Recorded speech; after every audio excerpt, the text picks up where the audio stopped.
Phoenix Audio presents Anything Goes, What I've Learned from Pundits, Politicians, and Presidents.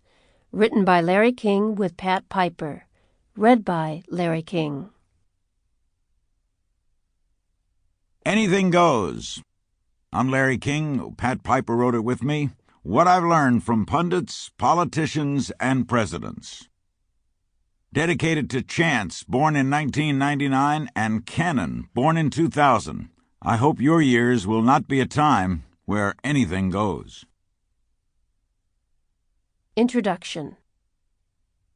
March 18, 1993, Washington, D.C.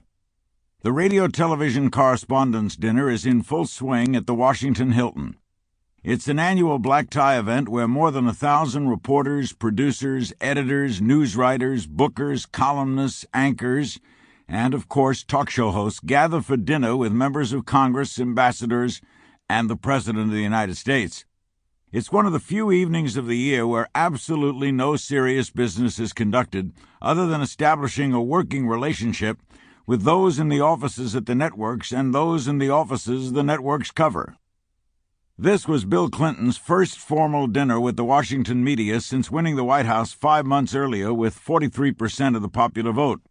He was the 14th president elected without a majority, and as if to prove the point, Senate Minority Leader Bob Dole announced less than 24 hours after the votes were counted that the GOP, and not Bill Clinton, represented the 57% who had voted either for George Bush or Ross Perot. I remember thinking to myself, it's really true when they say the next election begins as soon as the current one ends.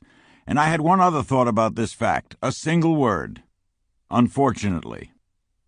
But when he was introduced at the dinner that evening, Clinton received an enthusiastic round of applause.